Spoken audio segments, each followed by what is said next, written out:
Magbabalik tayo ngayon. Hoy! Kukainin mo yan. Magbabalik tayo ngayon. Ditong kapatid ko. Uy, Kab! Mumu! Mumu yan. Guys, hello. Ngayon, maglalaro na naman tayo ng... hindi ko alam.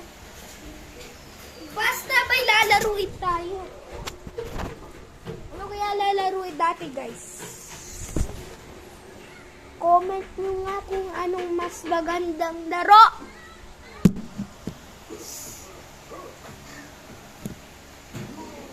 Oh.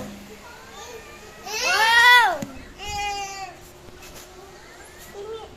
Iyak ka lang yan. Wait, guys. Yan do eh. Oh, eto na. Alis na dun! Dun! Hello guys, may kwento pala akong nakakatakot sa inyo. Okay. Let's go! Ikwento na natin!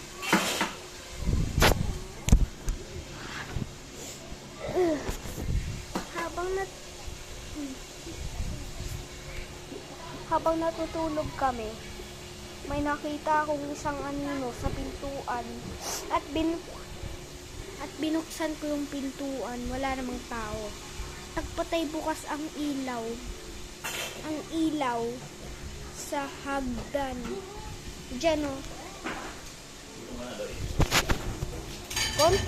Konti pa, hindi pa ako nagugutom. Tapos isa pa, habang nakahiga ako, nagse-cellphone ako, may naparinggan ako sa pinto namin na nagsasalita. Hindi ko alam kung ano yun eh. So, binulang niya yung narinig ko. Subscribe na kayo. Joke lang. Mag-subscribe kayo sa akin. Uy! Tas nakatulog na ako. Paggising ko ng madaling araw, parang may nag-iingay sa baba. Tapos na yung birthday. Madaling araw, 2:30. Tapos may nakita din akong isang anino boy. Dalawa na.